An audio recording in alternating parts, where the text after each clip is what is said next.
computer and share my screen.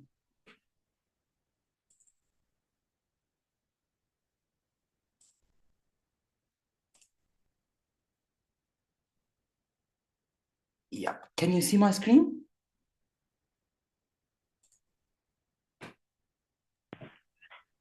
Yeah, I can see it. Excellent, excellent. So good morning, everybody. I think the weather today is quite fine. I'm very happy to see the sun. No sun. I'm right now in Maidstone in Kent. So today I'm going to talk about Skills Bootcamp, which is offered by D2N2, Derbyshire, Nottinghamshire, funded by Department of Education underneath the Skills for Life Skills Bootcamp, which is all funded by the government. So let me give you a little bit brief about IBIS Consultancy. IBIS Consultancy established in 2016. We started 5 professors working for the University of Kent, and then we decided to do extra consultancy business. So we started doing consultancy, professional delivery, professional education, and this kind of stuff. Then we grew up. Now we have 21 full-time trainers and 12 academics joined IBIS Consultancy. We are now a PAR registered, which means we can offer apprenticeship programs in project management, marketing, and sales. Also, we're offering skills bootcamp across many different councils in the UK. We are the major provider of project management and marketing education for apprenticeships. We are I think we are the only, so only 3 providers can offer project control professional level 6. We are one of them. IBIS Consultancy is one of them. So a little bit about myself. My name is Amgad Badawi, and I have PhD in project management from Cranfield University, a reader in project and program management, University of Kent, also visiting academic at Chester University, Aberdeen University, and Abu Dhabi University. I'm OFQUAL subject matter expert in project management. OFQUAL is a regulating body of education, professional education, and academic education in the UK. External examiner of project management programs at Lancaster University and Warwick University. Former Director of Finance and Director of Professional Development at PMI UK. PMI is Project Management Institute in the UK. Former, I'm not now serving as a board of PMI, because if I'm working for them now, I can't deliver any courses. So literally, I'm not working now for PMI. I was working for PMI. So director at IBIS Consultancy. Awarded the best researcher from APM, Association of Project Management, in 2016, and since then I become one of the academic steering committee of APM, Association of Project Management, academic judge at APM, Association of Project Management, awarded 2 research projects from PMI Project Management Institute to develop the new standard benefits management. It's called the Project Benefits Management or Benefit Realization Management. Editorial board at International Journal of Project Management, review board at Business Process Management Journal, steering committee at British Academy of Management, member different association at APM, PMI, BAM, British Academy of Management, and IMA, an Institute of Management Accounting. This is my LinkedIn, so please add me. As usually, it's good for me to have good networks. And this is my Twitter. As you can see, I'm one of the first guys to have Twitters. So just that's it. So a little bit about myself. And this is my email if you need any help. This is another email if you need help. And also we have Debbie here, so you can contact Debbie also. And we are going to share with you her contact so you can reach her anytime. So this is the academics are serving as board members for IBIS Consultancy. Professor Trevor, Professor of Management, Professor Christian Zagan, Professor of Strategic Management, Juliana Thiem, Senior Lecturer in Marketing, Nodus, Senior Lecturer in Accounting and Finance, Thomas, specialized in innovation in management. So these are the board members which we work together to have this place here. So today, first, what skills bootcamp? Second, how can I benefit from it as unemployed, as a self-employer, and as an employee? How can I benefit from this funded service through IBIS consultancy? And what is the program, how it works, eligibility criteria, all of these big questions. So Skills Bootcamp in brief is a schema funded by D2N2 to support business growth. Also, it is for citizens living in these two regions. So anybody live outside these regions shouldn't be eligible. Only if you are working in this region, you may be eligible. If you live in Nottingham or Derby, that is fine. You can work anywhere. So the point is they want to serve the local people living in these two councils. The fund is covering upskilling, recruiting, training, and everything, wrapping up services to support people to get jobs and find opportunities. So literally it covers from A to Z. We will talk about the cover anyway. So who can benefit from it? Self-employed. So if you are self-employed, you have your own consultancy company, you have your own business, you have your own whatever, you can benefit from it. Not like apprenticeships. Apprenticeships, if you are self-employed, you can't benefit from apprenticeships. Employers looking to upskill their team, yep, they are definitely, and unemployed citizens living in these regions who are looking for jobs. So literally, these are the three targeted groups. So before we start, let me talk a little bit about project management. Have you ever heard about project management before? Do you have any experience? What does it mean for you, project management? Any idea? Just to ensure that we are talking about the same thing. Any idea what does it mean for you, project management?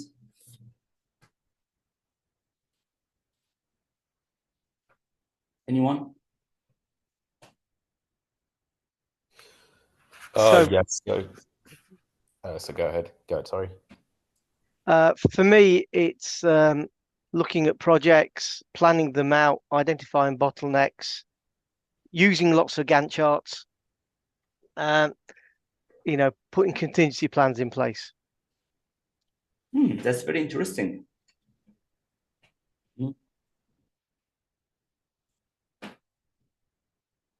Any other idea? Project management. Yes. So I think identifying resources necessary for a project to come into fruition and managing those resources throughout the project and being able to evaluate the success or failure or not of a project at the end. Super. Resources. And as Lawrence mentioned, timeline, Gantt chart, brilliant. Risks contingency plan, super. Any other idea?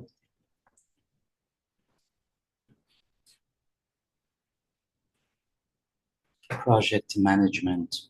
What does it mean for you, the word project?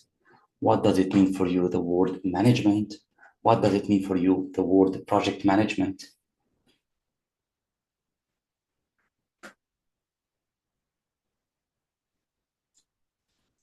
Hello, are you still there, guys? I mean, on top of what the other two have said, the delegation of tasks to subordinates to ensure that all tasks get completed within a specific time frame. Brilliant. Delegation of the tasks, time frame. Excellent, excellent. Super. So it looks for me that time is a key factor. Yeah. So excellent.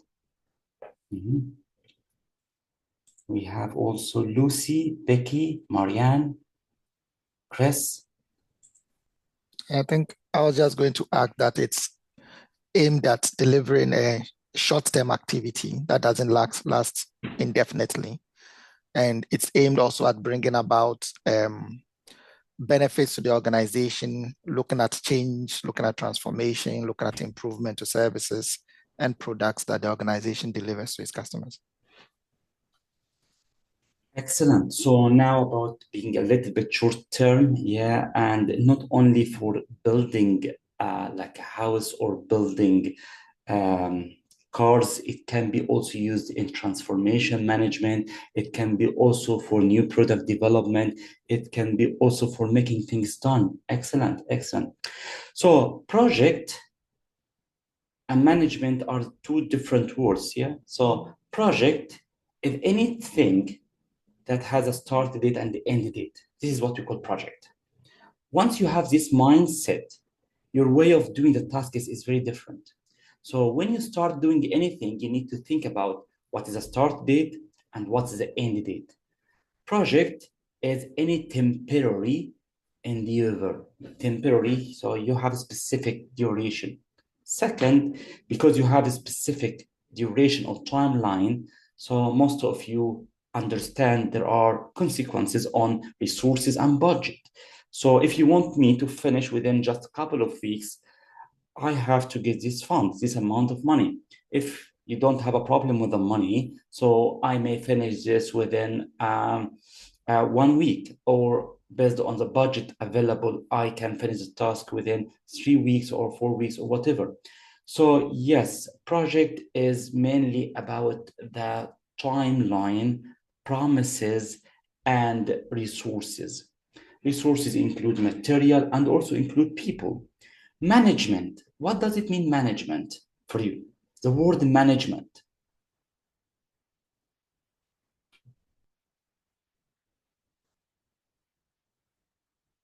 Any idea? Management, management, management.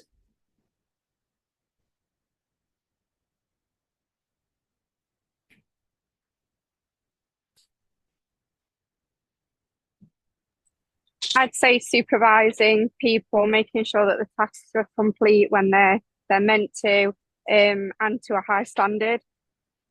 I love this. It's supervising people. This is very powerful. This is very powerful, but very risky. So that's very interesting. Management is supervising.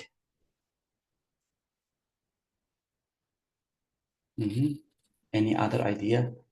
What does it mean, management?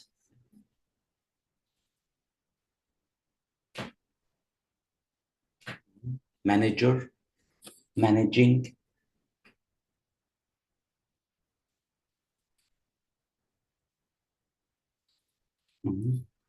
Yes, Sam, yes.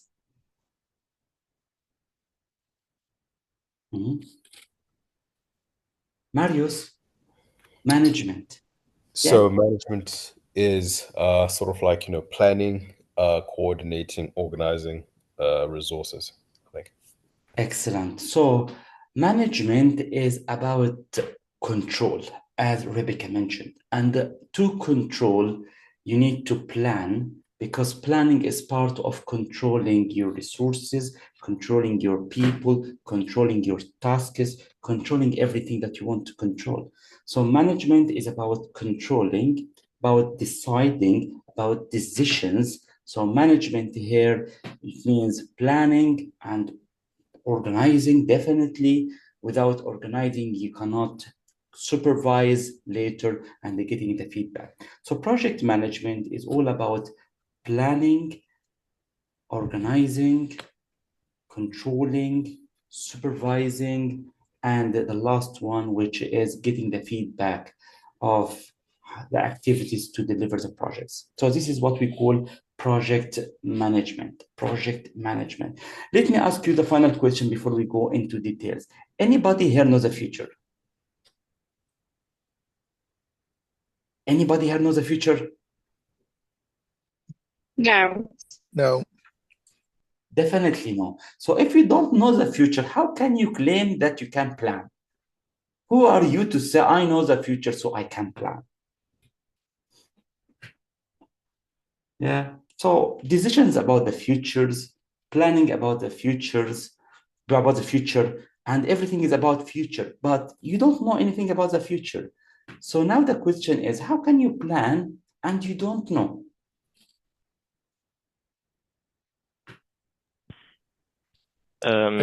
You make predictions off of data that you previously have. Let's say you have a previous project of a similar nature. You can use a similar timeline to that one and make adjustments concerning this new project or other people's data? That's very interesting. So because we don't know the future, here is project management comes. Project management comes for this reason. How can we manage the future? So if somebody asks me, would you give me another definition for project management? I would say the capacity to manage the future. Because literally, project management is delivering my promises on time and within budget, in simple terms. Project management is delivering my promises on time within budget. My promises could be a product, could be a solution, could be a service, could be new product development, could be a new research, could be a new topic, could be anything, building a new house. So project management is all about one thing, delivering promises on time within budget. And now I have a big statement, which is I promise. And when I promise about the future. And when I promise about the future, I don't know what's going on in the future. So I need literally to control the environment and I need to predict the future. Controlling the environment, and that's why Prince 2 is called the Prince 2. Prince 2 is projects in controlled environments. So literally all project management science is how can you control what you can control and how can you forecast or predict the future as much as you can. And again, always remember, nobody knows the future. So here is the power of project management is about navigating in unknowns, navigating, like taking the ship or the boat in the sea, in the middle of the sea, and you can't see. How can you manage this environment, uncertainty, and this kind of risks? So if we ask anybody, what does it mean, project management? Simple term, delivering my promise on time and within budget. This is all about. I am the one who makes a dream come true. Anyone can have a dream. I am, as a project manager, is the one who translates these dreams into actions, into promises. I am the one who makes the impossible possible because literally I have the science of making anything into scope and then translate the scope into activities, what we call cost and time, budget and timeline. Although everybody knows this, research found 70% of projects fail to meet the deadline. 70% or more of the projects overrun. 70% of the projects are over budget. And now the question is why? What is the problem? So everybody knows that we have to deliver our promises on time within budget. Why we cannot do this? If you ask me to have a cup of tea in 5 minutes, I can manage this because I know how to prepare the cup of tea. I know the steps from here to the kitchen. I know how the kitchen look like because I was there just a few days ago or a few minutes ago. I can control the environment. But when we move to the real life, big projects, real projects, literally you can control nothing. And here is all the game. So although we know that project management is delivering promises on time within budget, anybody can say, yeah, delivering my promises on time within budget. It's easy, straightforward. And I can see Sam here says, Amgad, where is the quality? Yeah, sorry, Sam, and the quality. So project management is about scope, which is a promise, time and cost, yeah, plus quality. This is what people see. This is what people understand. This is what people think. But in reality, project management is much, much, much, much bigger than that because simply nobody knows the future. And all project management is about the future.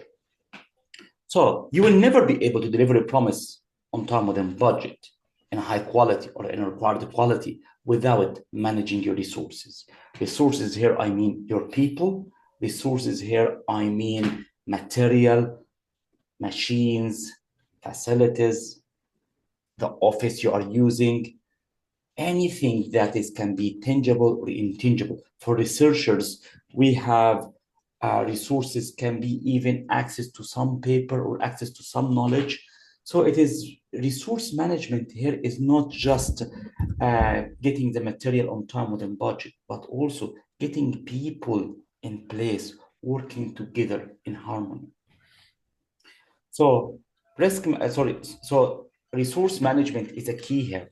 And because nobody knows the future, here comes the risk management. May I ask you, what does it mean for you, the word risk management? Any idea, risk management? What does it mean risk and what does it mean? We know management now, okay? So what does it mean risk and what does it mean risk management?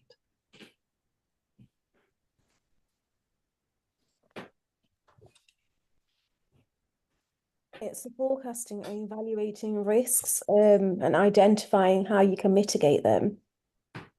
Mm-hmm. Mitigate them, how to mitigate them. Yeah, so what does it mean risk?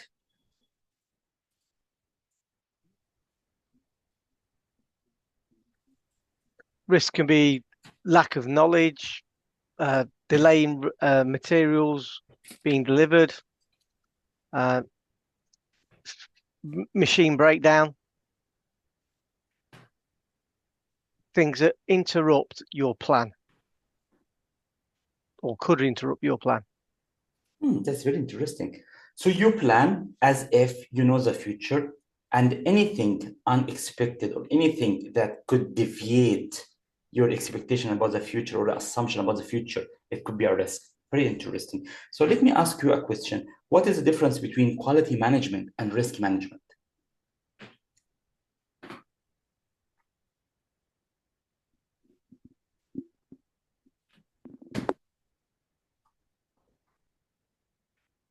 Yes, Lokman.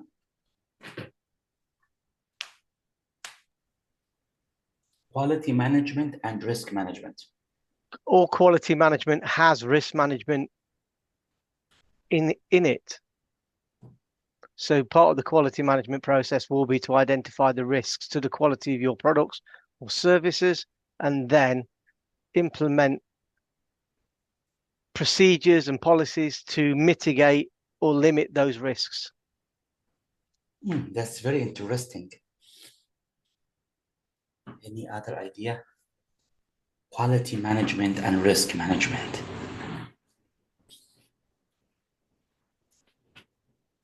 Yes, Rebecca.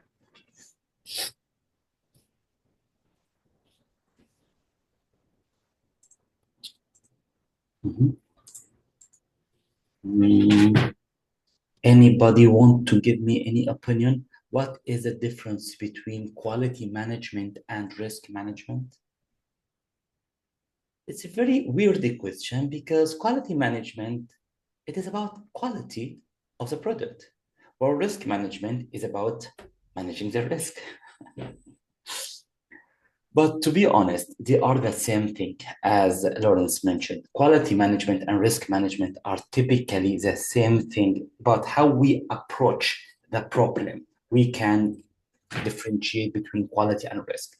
So let me give you an example, okay? Quite popular example in the management science, and it changed a lot in so many topics in management science. I have a problem.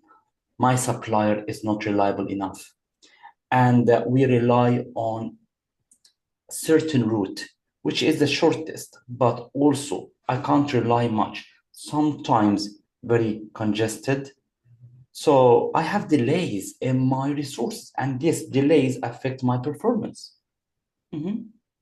So my decision is get extra inventory every time, just in case. So I pile up inventory because I feel I can't manage the vendor and I can't manage the traffic. So just in case anything wrong happen, I have extra inventory. Okay, give you another example. I'm taking my car with my partner and we are going to Birmingham. She is very smart person, and that is why she get all of the food in the car, a lot of food in the car. And I ask her, why do you get all of the food? You know, we are not going to the desert. We are going to Birmingham. It's a nice, livable city. She says, just in case, I'm glad we don't know what's going on in the in the journey. So the mentality of risk management is all about just in case. So I have train at 6 p.m. So please be there half an hour early, just in case anything wrong happen. So you be there on time. The mentality of just in case is the mentality of risk management. Risk management is when you believe you can't control the environment, when you feel hopeless, when you feel handless, when you feel that you have no power over the environment.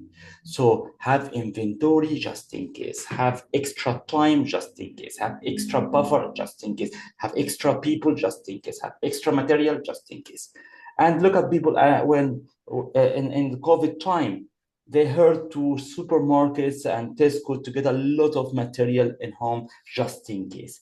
And this is how we deal with the uncertainty, as Lawrence mentioned, when we feel that we don't have sufficient knowledge about the future, feeling being threatened, we always heard to buy a lot of resources, very inefficient behavior.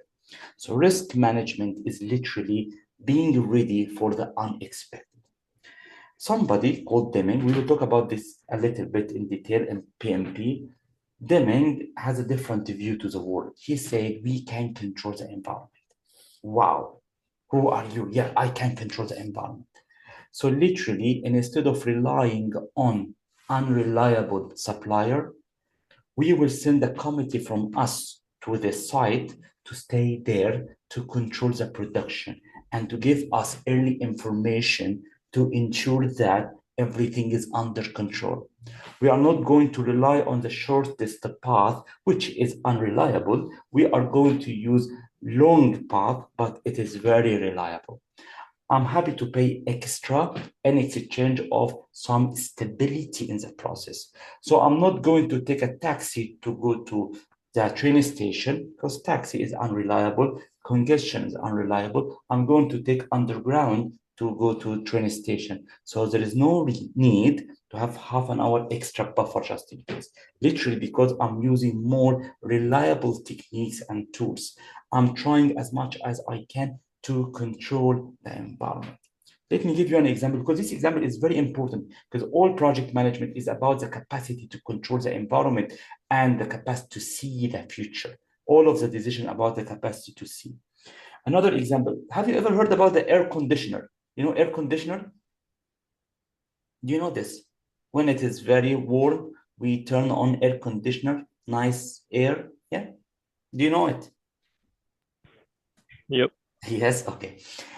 Many people think this invention come from Middle East or from Saudi Arabia or Kuwait because the weather there is very hot. But in reality, this invention was from America for a very funny reason. Let me give you an example because this is very quite important for us in project management.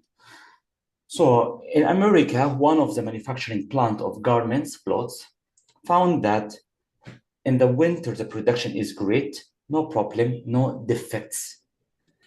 In the summer, defects are high.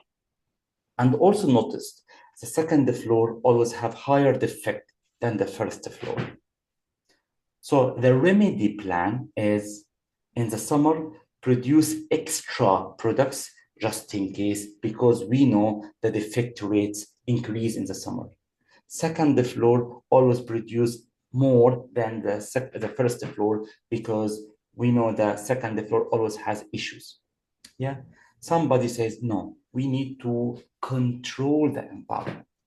So he was asking, what's going on? Why the production in summer is bad? He found the reason is the heat. The heat makes gears loosey. And because it's loosey, the pen is not controlled as should be. And that is why it affects. That is why they invented the air conditioner to control the environment, to control the weather, to control the temperature, to control the humidity. Once we can control all of that, the production system will be perfect. Okay, so quality management is about controlling the environment. Risk management is when you cannot control the environment. So have contingency plan, just in case mentality, insurance, just always have inefficiency.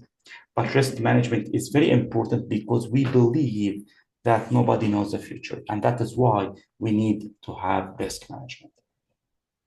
The last, and I would say the most important for project management, is communication and the stakeholder. Communication is to communicate, to communicate. Reports. Stakeholder engagement is different. So communication, I would say information like a blood, the blood. So communication is like blood in organization. If you want to kill any organ, simply stop the blood. The same, I'm teaching you now bullying, how to bully people, okay? And any time your department want to get rid of you, they do what? Very simple. Stop information to you. Stop communicating to you. Stop sending you data and the information.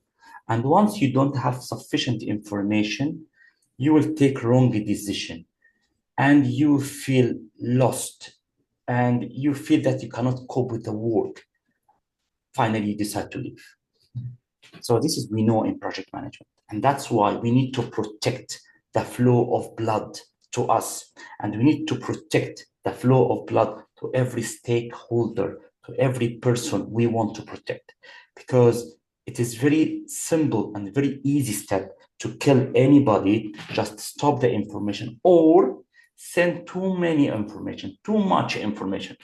Once you receive too much information, you have information overload, distractions, confusions, a lot of emails, a lot of data, and you will not be able to see. You feel hopeless, and this all burning you out, frustration, disappointment, and anxiety. Finally, you're gonna leave. So we need to manage the communication, because communication affects decision, affects capacity to do the work, affects the success of people. So we know this, and that is why we have to build the right information channels to ensure we take the right decision on the right time. Otherwise, your team members cannot perform as should be. Otherwise, the other groups that working or other teams that working in your workplace, you will not be in the same harmony or in the same page. So you will have a big challenge if you cannot manage communications actually. The last but not least is stakeholder engagement. Let me ask you, what does it mean, engagement? Stakeholder, anybody interested, my team member, my manager, everybody. But engagement is quite weird to me. I don't understand, what does it mean for you, the word engagement?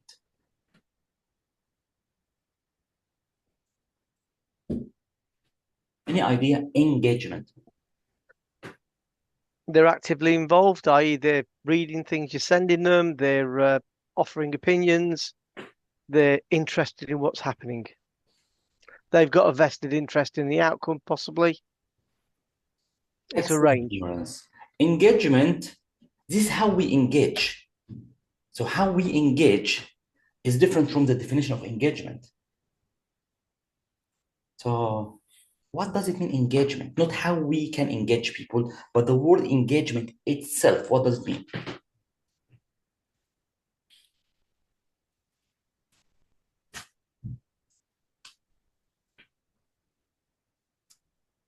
Any idea? Engagement.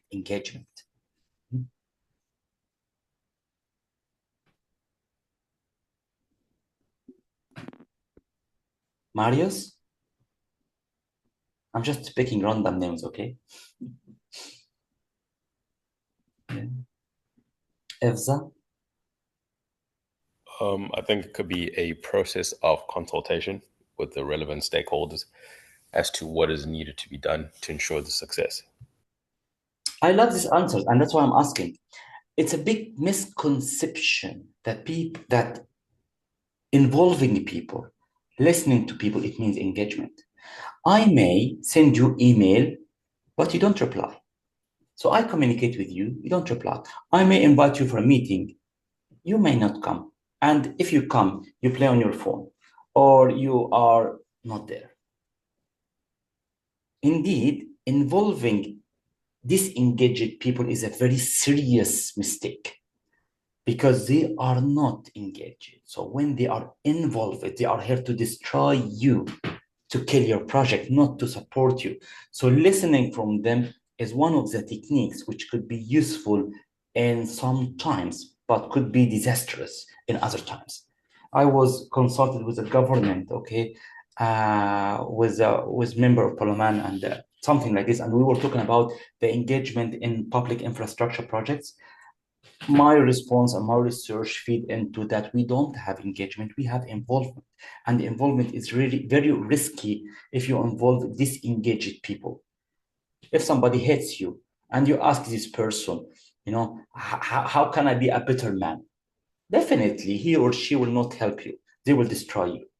So before you involve, you need to engage. Yeah, makes sense? Makes sense, guys? Are you still there? Yep. Yeah. So engagement is emotional connection. Somebody who loves you, somebody who loves the project, somebody believe in the project, somebody want to help you. So engaging is different from involvement. One of the tools, yeah, involve, but there are many other tools. I'll give you example as a consultant. My English accent is very funny. So when and I'm a brown, I'm not white man, okay? I'm not talking about anything, I'm just kidding, okay? So, but in real life, yes. So people look at me with my accent. They don't care about my experience. They don't care about my CV. They don't care about what I did in my life. And once I lead any project, especially big projects, a lot of racism, implicit racism, and people not engage it because they don't believe I can do anything. And I know this. So when we engage, I have a profile for everyone, and I know how these people think of me, how these people see me, how they understand me, how they work with me. And so my job is not to involve now. It's very dangerous because if I involve, everything is bad. No trust in me. So I have first to build the right image, you know, so they can believe in what I'm doing, then we can involve.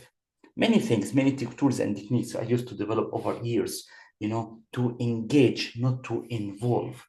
So stakeholder engagement is, I would say, the most important one, not I as Amgad, but PMI and the most of professional standards in project management. We believe that anybody can do scope. Anyone can do time plan, as Lawrence mentioned in the morning. Anybody can do budget. Anybody can manage quality. Anybody can manage resources. Anybody can manage risk. But you are the only one to manage the engagement. Who are you? Project manager. So the only thing that cannot be delegated is engaging stakeholders. The only thing that you must do by yourself, and you have to be yourself, is the stakeholder engagement.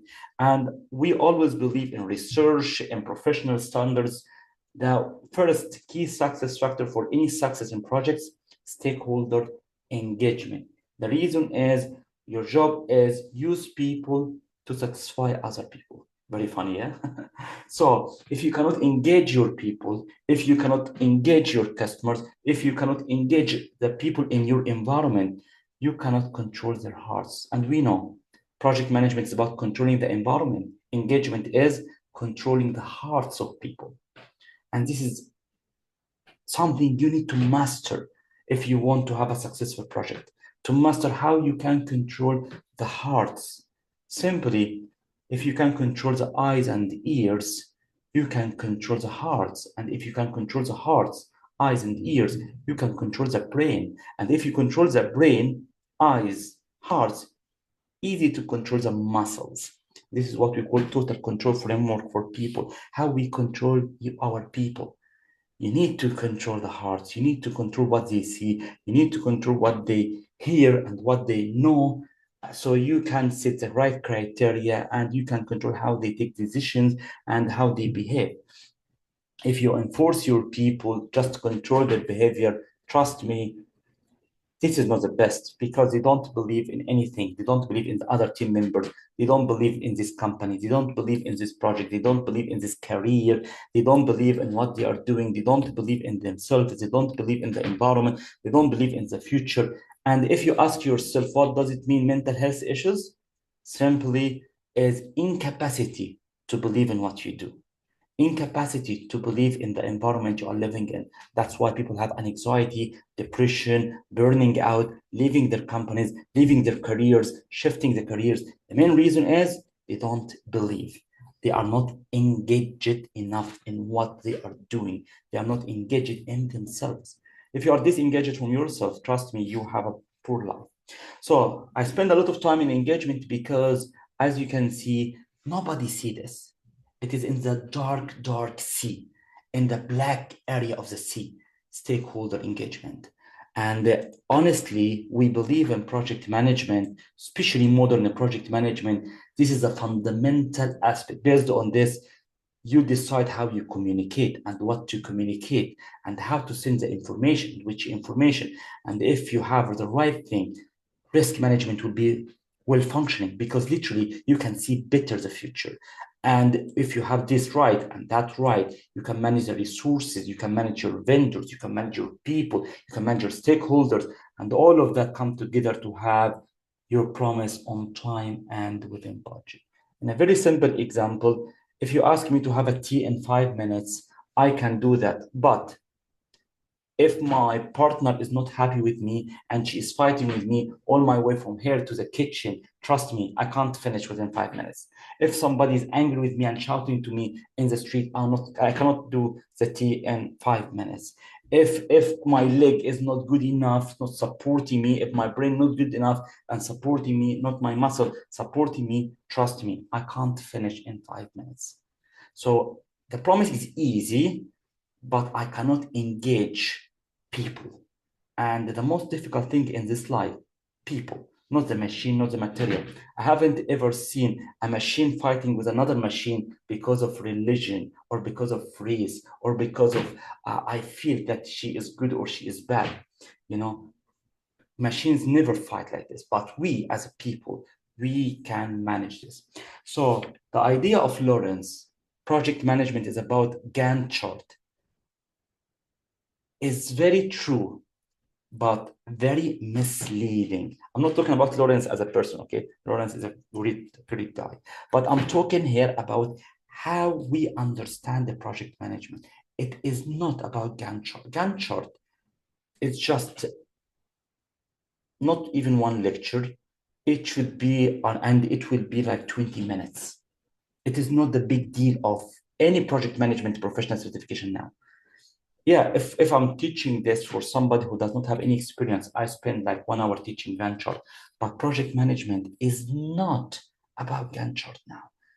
Gantt chart is just visualization of the timeline, which is important to see, which is important to use.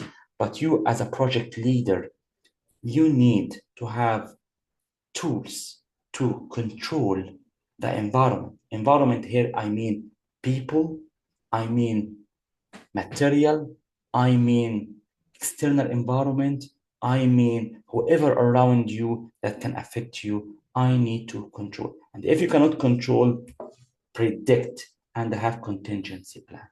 Yeah, make sense? Make any sense? Use this. Disappoint? Yeah? Only one person? Only the lady? Yeah, fair enough. Lawrence? Yep. Yes, Daniela? Yep. Anybody else make any sense for him or her? Yes. Yes. Yes. Controlling the variables, yes. Okay, great. Because nobody has a camera, so I feel that I'm talking to radio or talking to myself like this. Okay, brilliant. And this is PMP. So PMP is all of this. Every one of those called the knowledge area. So we have one day only on a scope and the tools used in the scope management. Another day in time management. Third day, cost management. Fourth day, quality management. Fifth day, human resources management. Sixth day, procurement management. Seventh day, risk management. Eighth day, communication stakeholder.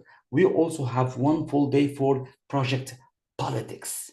And that's why I love PMP. And that's why PMP always get higher salary and get higher positions in the workplaces, not like Prince 2. Prince 2 is 1 + 1 is 2. Project management, it teaches you how to manage project politics, how to be a project leader, how to control not only the environment in terms of material, but also controlling people perceptions, people beliefs, people values, people norms. If you cannot control this, trust me, whatever you are doing is useless. The big difference between supervisor who just punch people if they do things wrong and the leader or the manager who is the one controlling people's eyes, controlling people's hearts, controlling people's minds, controlling people's beliefs, so that we can achieve our promises on time and within budget. If you just try to control as if you know the future and without capacity to understand your people, trust me, whatever you are doing is useless because you don't know the future. So if you don't know the future, all what you can do is controlling what you can control. So here, hopefully, you can manage your journey successfully. If you can't see at all the future, and it's very dark, in this case, we have to switch to something called agile project management, or sometimes I call it the blind project management. When you cannot see at all, you need to use more advanced techniques to navigate in a very muddy road, in a very foggy journey. So we will cover agile project management part of this. Agile project management in simple terms, close your eyes and try to walk. How you are going to walk? You are going to use your leg and move like that and go back, move like that, because you can't see. Maybe you can use your hands like this, take a step forward, step backward, until you can see a little bit, and then move, and then go back, and then move and go back. This is when you cannot see. So project management can be taught for people who believe they can see a little bit and they can manage whatever they can't see. And project management also can be used when you see that you cannot see, it's completely blind, completely can't have any clue how to move forward. This is agile project management. So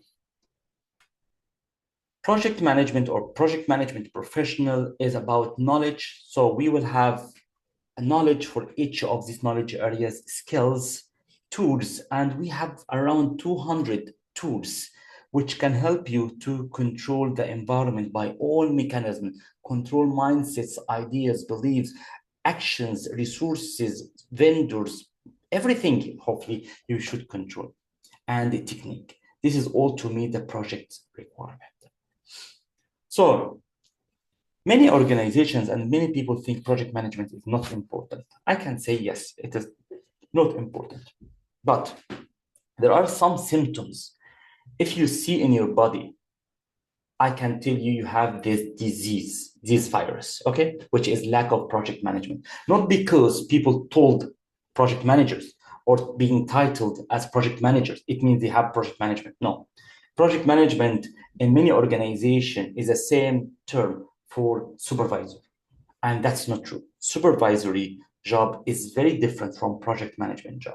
Project manager, who I think somebody here, Rebecca, I think, she said something very powerful.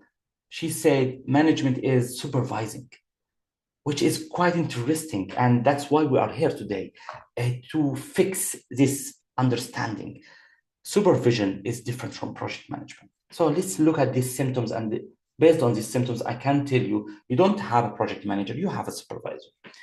First, lack of organization. Everything is messed up. Missed deadlines. Always you give promises on deliverable and the time to deliver, and always not on time. Always you have budget overruns, or you don't have even budget, or you don't know your budget, or you just deliver and then later after a year, they say, oh, you were bad and you were good. Budget is not one of the KPIs, key performance indicators, not part of your dashboard when you drive the car. Poor communication, always have miscommunication. Sorry, I didn't understand you. You didn't understand me. I sent the email. You didn't read the email. I sent the message. You didn't see the message. You saw the message, but you don't understand. This is, I would say, poor communication always come because people don't see the same thing as being the same thing. The reason is you don't have the power to control their eyes and their ears. And that is why they read the same message in a very different way. Why? Because you didn't control their eyes, and somebody else controlled their eyes. And when I received the email, I read it in a way, you read it in a different way, simply because we don't have criteria how to understand the word. Low team morale, people don't believe in you, don't believe in this business. They are searching for jobs most of the time on LinkedIn, spending time and events to find another job, just to want to leave. They are fed up of this, and all of this comes because you don't know how to control people's minds, how to control people's hearts. Quality issues, I don't care. I'm here just to pay my bills. It's not my business. I don't care about that. I'm just doing what they want. Okay, I'm here 9 a.m. because the manager said that. I'm delivering this because of that. And nobody believes in what he's doing or what she's doing. Stakeholder dissatisfaction, everybody not happy. You know, few people are smiling in the place, and everybody like, okay, that's fine. You just finish the job. I'm here just to pay my bill. And definitely high turnover. People are leaving, and many organizations you can see most of the people only working for 3 years or less and just searching for another job. They are using you as an employer just a step in their careers. You are not a dream project, the dream job. Lack of accountability. Who is accountable? Nobody. And when you have lack of accountability, it means that good people are always blamed, bad people are always supported. Good people are always punished. Bad people are always promoted, because you don't know who is accountable for what. And that is the power of project management, assigning tasks in a certain way to ensure responsibility and accountability come together. Inefficient use of resources. Always we have idle resources in place. Always we have extra resources just in case. You need only 5 guys, you can see you have 7 guys. You need just this material, you have extra material, a lot of material lost or outdated because you don't know how to manage your resources. Always we have crisis management, and we manage things in the last minute. All of these things are symptoms that this organization is lacking project management. Make any sense? No? Yep. Mm-hmm. Yes. Yeah. Excellent. Good. Excellent. By the way, this is very good if you are searching for a job. So when you have PMP and you're searching for a job, somebody will ask you, I don't know, why shall I pay you 30 grants or 40 grants or whatever? The answer is those. If you have any of those, you don't have project manager. You need me to fix this. So project manager job is quite big and important. That's why, again, just to remind you, PMP average salary in the UK is 50 grants or more, not like Prince 2, 30 grants. And this is quite interesting because PMP is more about strategic projects more than just supervising employees. So PMP, we are IBIS Consultancy Project Management Institute authorized training partner. We are premier accredited training partner. I think in the UK, I'm not really sure, but I think in the whole UK, only probably 5 or 6 organizations are PMI authorized training partners. Plus, we are the only one in the UK offering PMI as part of apprenticeships, because we believe, or at least I believe, project management is different from supervisory work. I can see many guys delivering this course as how to be a good supervisor. Supervision is very different, and that's why they rely more on APM or relying on Prince 2, which is more oriented to supervising. PMP is more about delivering promises on time within budget, with understanding that we cannot see the future. And that's why we need to embed so many techniques and tools to control whatever we can control and see what we can see. So PMP, you should master 13 knowledge areas. So scope management, how you manage the promise, schedule management, cost management, quality management, resource management, communication management, risk management, procurement management, stakeholder management, and also we have integration management. So it's not 13, it is 10, but also we have 3 extra, which is leadership, and we have also politics, project politics. So literally this is 12 plus 1 introduction. So in total 13 session. So project management professional is a global certification. And once you have this, you can use this logo on your business card, on your LinkedIn, and you can have, you know, affiliation, PMP. So it's highly recognized and very prestigious accreditation. For the exam, usually you should have 3 years of experience to be qualified PMP. If you don't have this, it should be called the CAPM. Still PMP, but you cannot have the logo of PMP on your jacket. It can be only CAPM until you finish 3 years of experience. Then you change the logo to PMP. Exam length, a little bit big, so it's 2 hours and a half, which is quite big, 180 questions, and the cost is $665, but for you, it's fully funded. The council is paying for you the cost of exam, so you don't need to pay for the exam registration. Everything, it will be done through us, and it will be for free. PMP, once you have PMP, it means you can work in predictive environment, which is an environment you can see easily, or agile environment when you cannot see at all, or hybrid, you see a little bit about the future. So once you have PMP, it means you have the ability to lead projects without being tied to any specific industry or geographic location.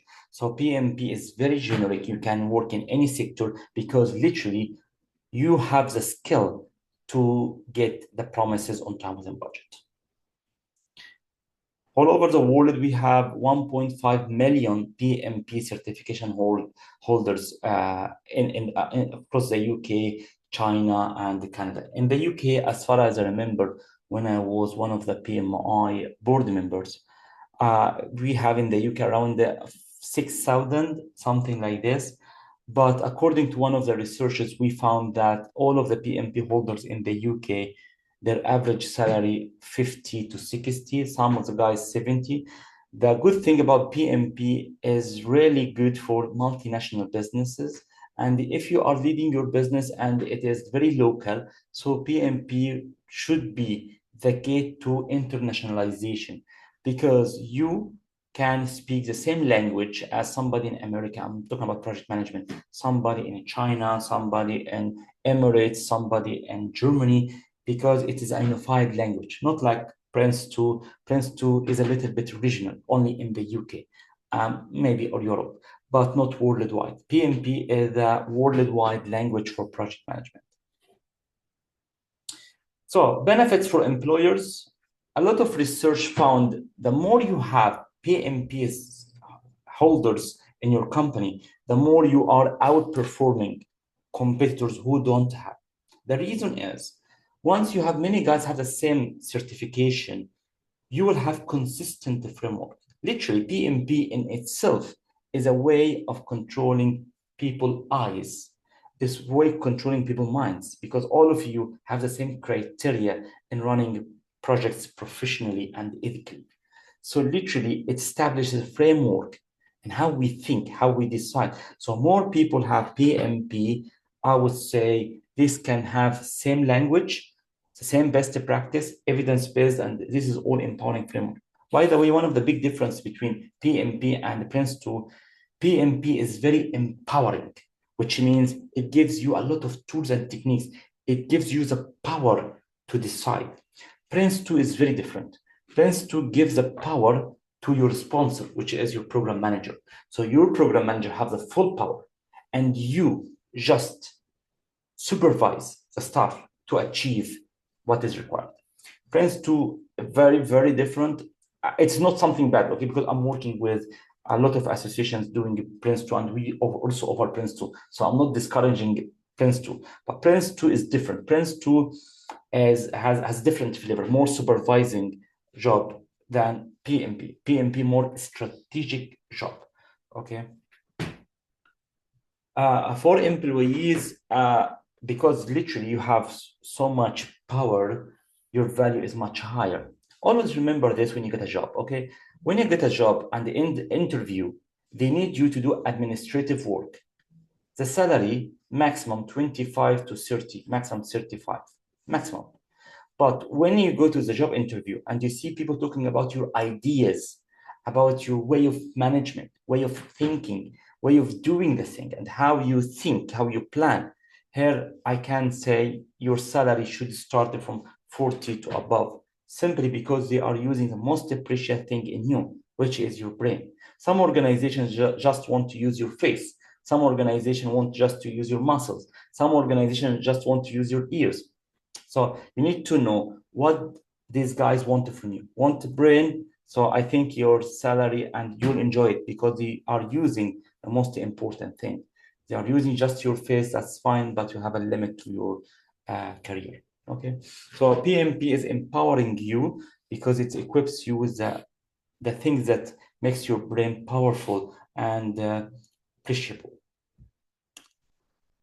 So PMP program, so this program is a little bit extended. Usually we offer this in 40 hours, but I have a commitment with the government that you must pass the exam. So that is why I extended the program a little bit. Second, I have a commitment with the government that you can use it in your day-to-day tasks. And that is why I give you extra course on using software application. Because if you have all of this, but you are not mastering any applications in project management, trust me, it will be very difficult to make things into action. That's why this course is 2 courses, not 1. So PMP plus software application project management. So we are going to give you training on Microsoft Project, Monday.com, and Jira, mainly Microsoft Project, but we will give, it's topically the same thing, okay? The 3 are the same, but I want you to be familiar with the 3. So majority of the course, second course on Microsoft Project, then one day apply the same thing on Monday, one day apply the same thing on Jira. And if you are using Zoho in your company, we can have like 3 hours to apply the same thing on Zoho. It's different application, but all of them have the same heart, the same engine. So part of this, you will have the certification. So you'll be qualified project manager. You have PMP. Part of it, exams. So all of the exams included, registration, face-to-face delivery. I believe in face-to-face. I will talk about how face-to-face will be now. And access to online recording. For any reason you cannot attend, you have access to online. So we have 2 groups. We have 2 groups. One should start from 1st of November, Friday. This group hybrid, online until Christmas, and then face-to-face. Second group is only face-to-face, and both group will have the same thing at the end. So the hybrid online, they should start in 1st of November. The program is 48 hours. It should be Friday and Tuesday from 3 to 6 p.m., 16 days. The exam should be taken in January 2025, sorry. Face-to-face, it will be 1 full week, 6 full days, okay? So it will be 6 full days from 2nd of January to 9th of January, 48 hours face-to-face. Location, I'm not really sure up to now. We see the majority of the class or cohort. It should be either in Derby or Nottingham. Up to now, I think maybe Derby because we have many interest from Derby, but also it can be Nottingham or it can be both at the same time. The 2 cohorts at the same time. Okay. Exam revision will be 10th of January. So the exam revision here face-to-face, it will be 10th of January to 8 hours. And the same for these guys, they can attend the same class, which is the exam revision. It's just 1 day exams, you know, we just have past exam papers like this. It's not something to teach, but just to prepare you for your exam. So this should be Friday. So revision face-to-face, 10th of January, it should be Friday. So Saturday and Sunday, hopefully all of you take the exams. Why I want the exam just to be next day? Because I don't want you to be busy in your life and then fail in the exam, and I'll be the one who'll be blamed. You didn't pay anything. The government will come to me and say, Amgad, what's going on? Why these people didn't pass? For my company, the record was PMI 100% success rate. The reason is not because I'm selling magic. The reason is I know the exam, I have access to pass the exam papers, but at the same time, I always finish the course and then push the guys to take the exam just next day. So if you take it online, more relax it, 2 days. So you take all of November, all of December, and then you have Jan, and the exam will be 11th, 12th. If you want to take it in more sandwich approach, so in this case, from 2nd January to 9th January, 6 full days like that, and then 1 day revision, you take the exam Saturday and Sunday. After you pass in this, or after you finish this, when we go for another workshop, which is MS Project, Monday, Zoho, it will be face-to-face for 6 days, 24 hours in total. So 24 hours plus 48 plus 8, it will be in total 80 hours.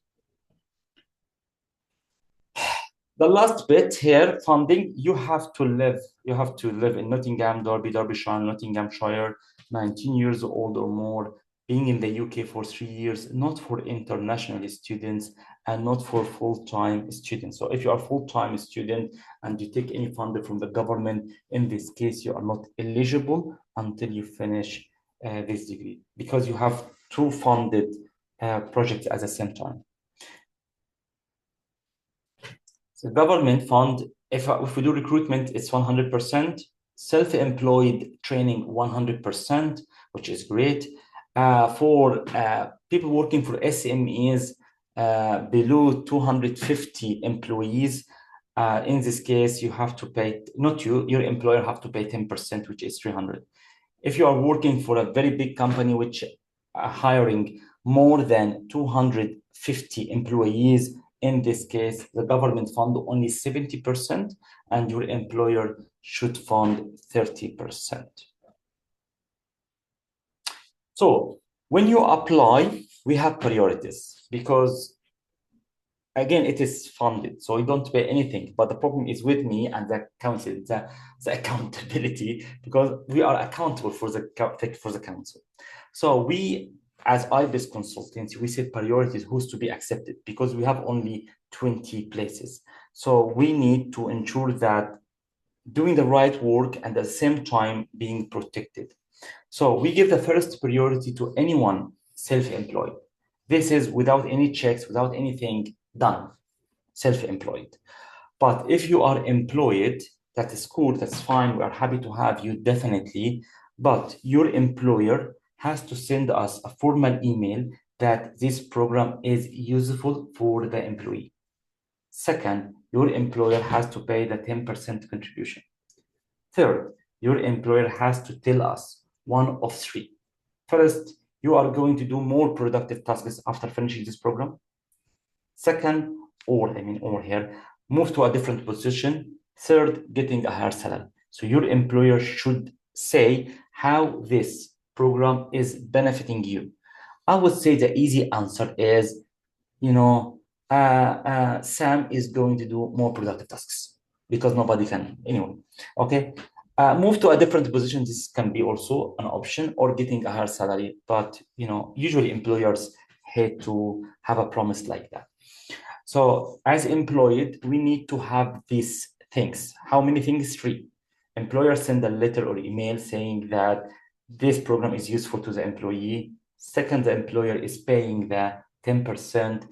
The third, which is the employer is saying that after you complete that, you can do more productive tasks in your business or your position. Okay.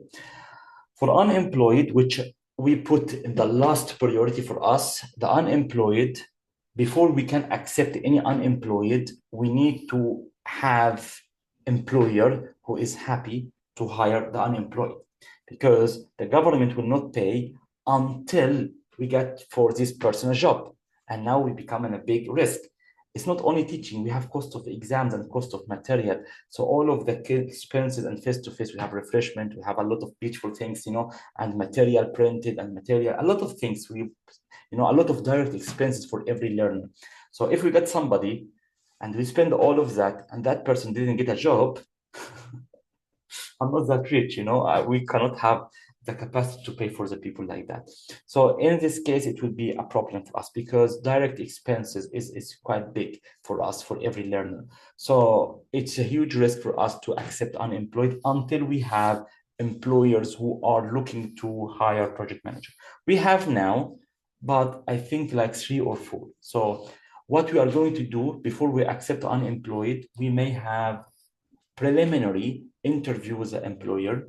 If the employer is happy, so in this case, we at least have a promise of getting a job. So probability here is like 50%. So we work with you to get the certification as soon as possible, and you got your new job by January in 2025. So if you are unemployed, you're still being welcomed, although we cannot have you on board until the employer have a short interview with you. You accept the salary, they accept what's going on, and you are happy together, then we can take the responsibility of offering you the place.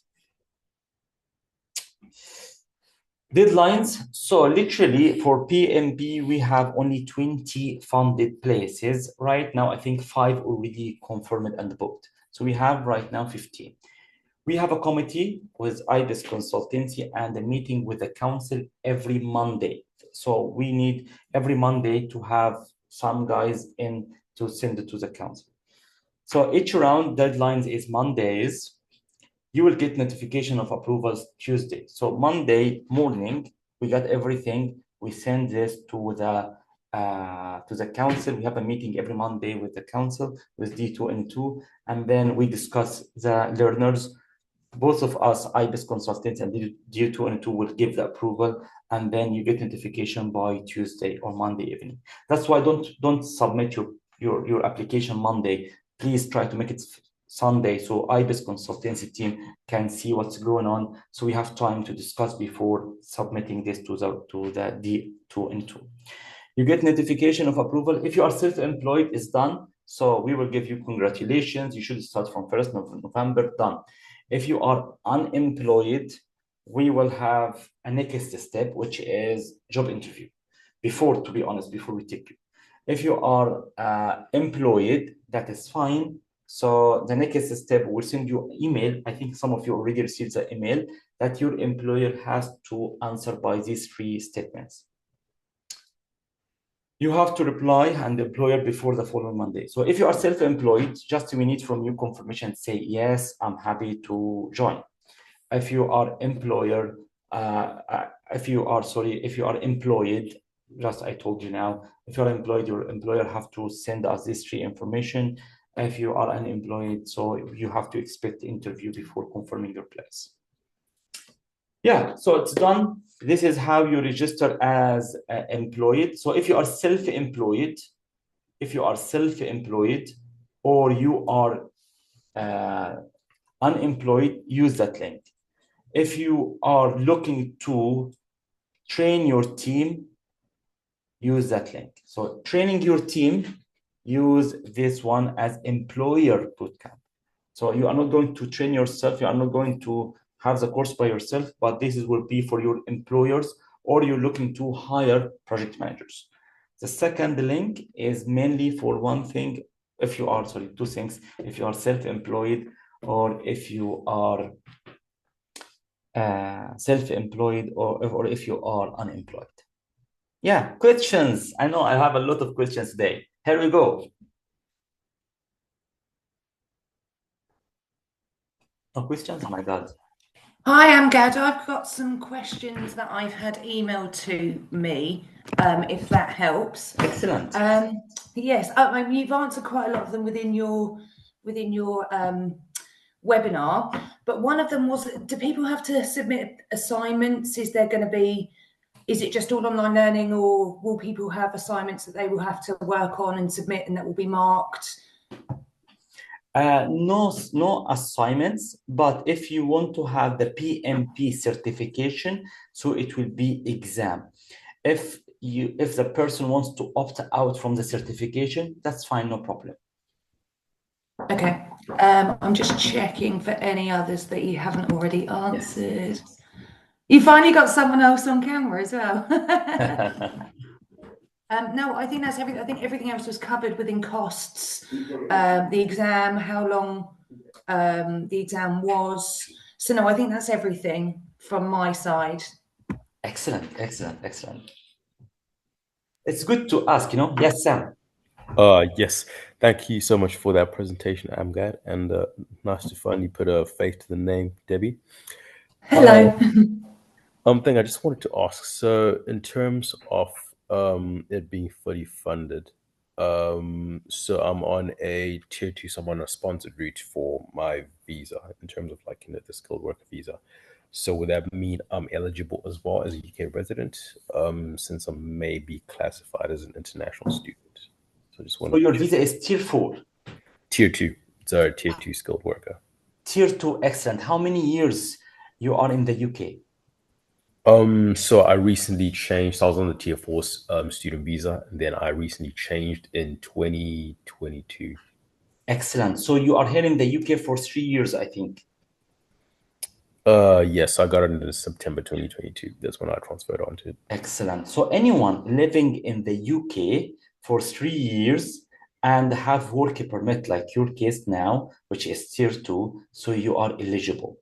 The only ineligible, those who have tier 4, which are literally still international students, so they are not eligible. All right, great. Thanks for confirming. Just a quick question from my side. The next kind of face-to-face session is happening, you said, on the 2nd of January to the 9th of Jan. If we can't make one of those days or can't need to leave early or something like that, is there a way to, I assume they're kind of recorded online that we can catch up on after work or whatever, something like that? Yes, the face-to-face one will be also recorded. So the face-to-face, we have a camera and it will be filmed. It will be all recorded. So just in case you miss any day, that is fine. If you come a little bit late or you have to leave early, so it is recorded. Lovely, thank you very much.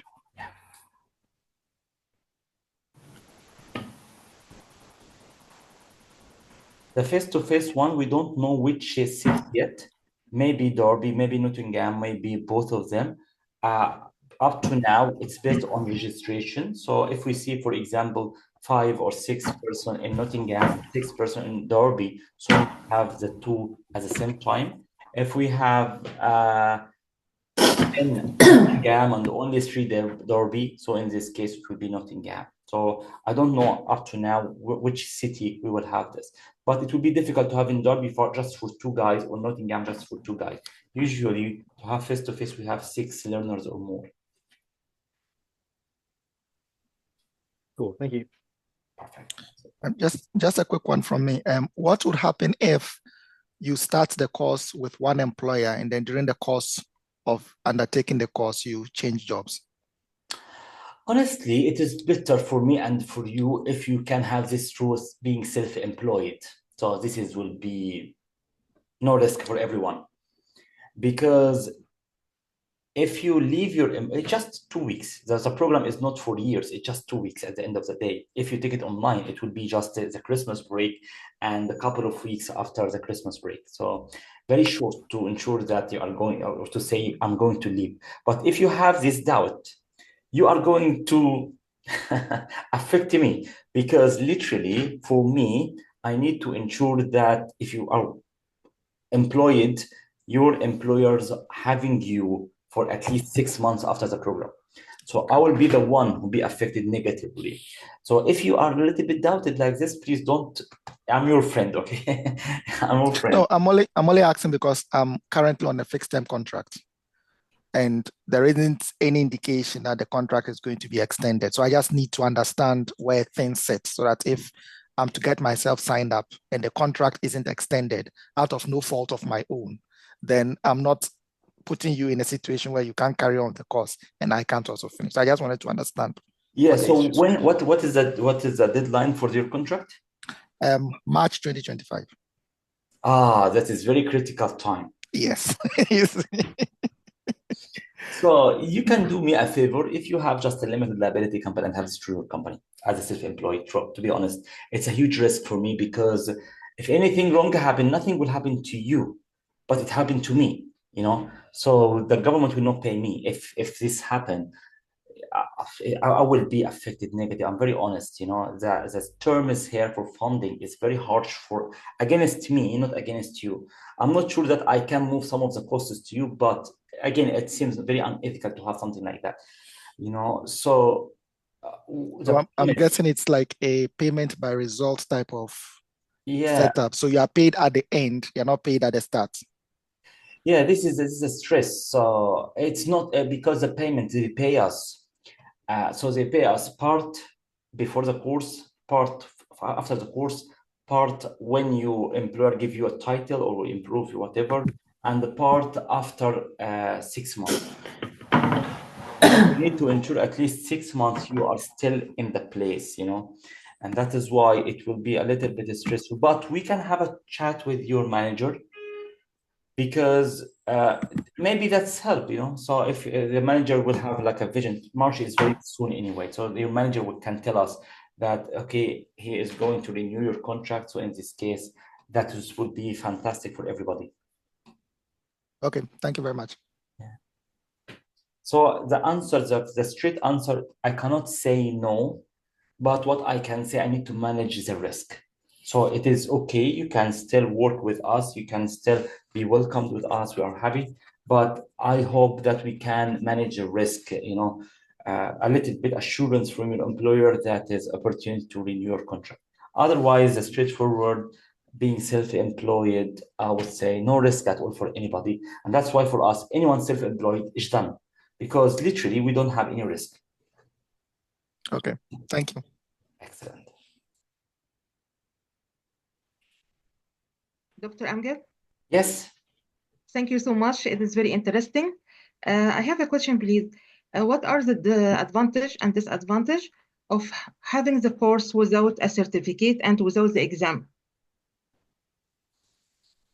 Without the exam and without the certificate, I save the money. So I benefit from this.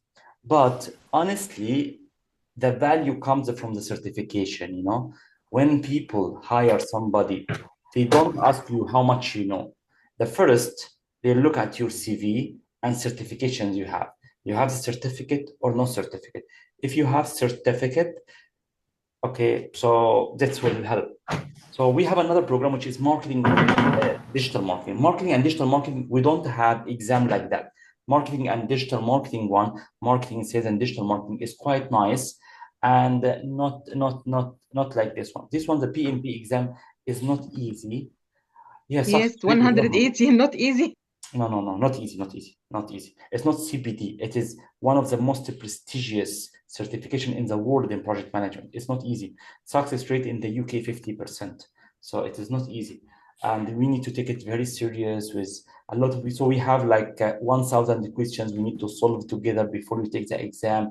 It is a lot of work. But again, if you don't take the certification, so in this case, you may take it again, but on your own budget. But trust me, the PMP certification is highly valuable one, very, very, very valuable. Thank you. So $600, which is a big amount. So you save this amount.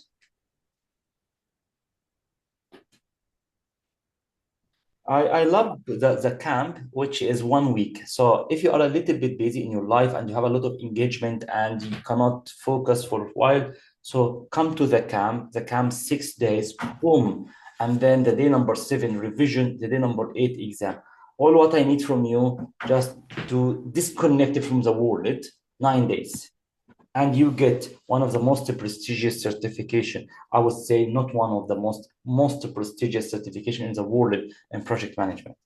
So that will So be, the exam will be the same 180 question and the same certificate. yeah, it's PMP, yeah, Project Management Professional. And your name will be changed.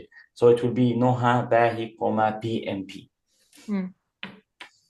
Yeah, it's very, very, very prestigious and become part of one of the biggest associations in the world, which is PMI. So you'll be a member of PMI. You will have like union, you have like a club, you have like a chapter. So you have a lot of, you have ID, new ID. So you become part of a very big multinational organization. Okay. And regarding the unemployed person, so what the kind of interview? If the interview will be with the employer or what? Yeah, the unemployed person, we have a challenge. We need first to get a job before we accept. So you submit your application as unemployed. Before we accept you, we will get for you job interview. If the employer's happy with you, in this case, we will accept you because we don't want to have you and then we can't get for you a job. This will be a problem for us because nobody will pay for the exam, for the registration, for the course. And the same for you, you wasted the time and you didn't get anything. So unemployed for us is quite important to have the steps, to ensure that we have that place for you before having you. And do you think for the person without any previous experience in this field, it will be easy? Yeah, the program is designed for that. The program is designed 80 hours to take you from no experience or middle experience to be very professional. So this program is designed, it's a lot, by the way, 80 hours. It's similar to 1 year degree at university. So if you're taking bachelor degree 3 years, you finished the first year. If you want to complete this with apprenticeship later, you finished like around a year of the apprenticeship. So it is really, supporting you from zero or middle level managerial experience to be very professional. So it's big. It's 80 hours. Can you imagine 80 hours by university standard? 80 hours of teaching in university, it's equal maybe even 1 year and a half for some universities. So what's the name of the qualification and its level? Yeah, it is called the PMP, Project Management Professional. PMP. The level, it depends on the situation or where you are. So by law, because the bootcamp is designed for level 4 and level 5, so it is called the project. So you have 2 certification, one from us, which is project management level 4 and 5. But at the same time, you have PMP, which is anywhere, it is really prestigious. PMP does not have levels in the UK because it's multinational certification. It's a global certification. It's not designed for a certain level here. Yes, because level 4 and 5, as far as I know, it is equal to high national certificate or high national diploma. Yes, this is from an institute for apprenticeship. So we give you a certificate telling you this is level 4 and 5, but at the same time, PMP, which is global certification. So you have 2 certifications here. So if you don't take the PMP exam, you still have the certificate from us that you already finished level 4 and 5. Okay, great. Yeah, so you still have something to, if you don't take the PMP exam. Yeah, thank you so much. Perfect.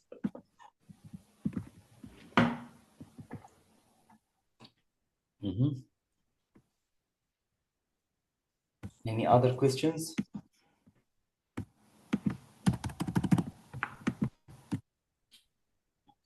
I have a question. So, I'm a consultant for myself, or I'm a sole trader. It's not set up as a limited company yet. Does that still affect me? Yes, as a sole trader, but at least you need to have 1 year of self-assessment. Yeah, So this I is have all of that. evidence. Yeah, so you can apply as a self-employed. Perfect, thank you. Yeah. And I think some of the guys coming from the university, and we had a chat, if they are coming, again, university is very tricky because most of the guys working for university, they have their own consultancy business outside. So if the university does not want to pay the 10%, because literally the university is not benefit from this. The one who is benefit from this is the person who is running his own consultancy business. So you can apply as self-employed because you have your own business and you are fully funded. Because I received many inquiries from people working for Derby University and Nottingham University saying, my employer is not interested. Yeah, because literally some employers not really happy because they know that you are going to use this in your professional business, not for university. And that's why they are not happy to support your case. So if you have this through your limited liability company or through your self-employed or sole trader, so you get it fully funded. We have the same problem because I'm working for university and I know university very hard to support us, especially these days, university in austerity and facing a lot of troubles.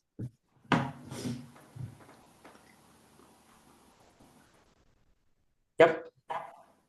Happy so far, guys? Not happy? Happy? No comment? Happy, thank you. Yes, Sam is happy. We have one guy happy. Likewise, Yes. it's been really helpful and really informative. So thank you very much. Excellent, Marcel. So we have two guys happy today.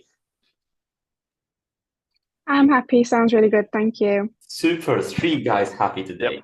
We are all happy. Thank you so much. We are happy. Perfect. Thank you so much. And I'm waiting for your applications.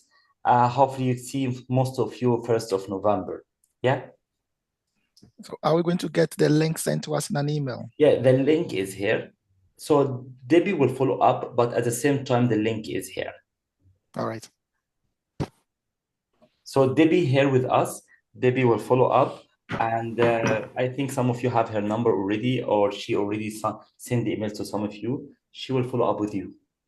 I'll get the links across. I'll start working on those as soon as we jump off this call. And any that I don't have details for, I will go through ANGAD. But yeah, I'll get everything across to everyone. And I'll just send the email with both links. But if anyone has any questions, feel free to pop them across.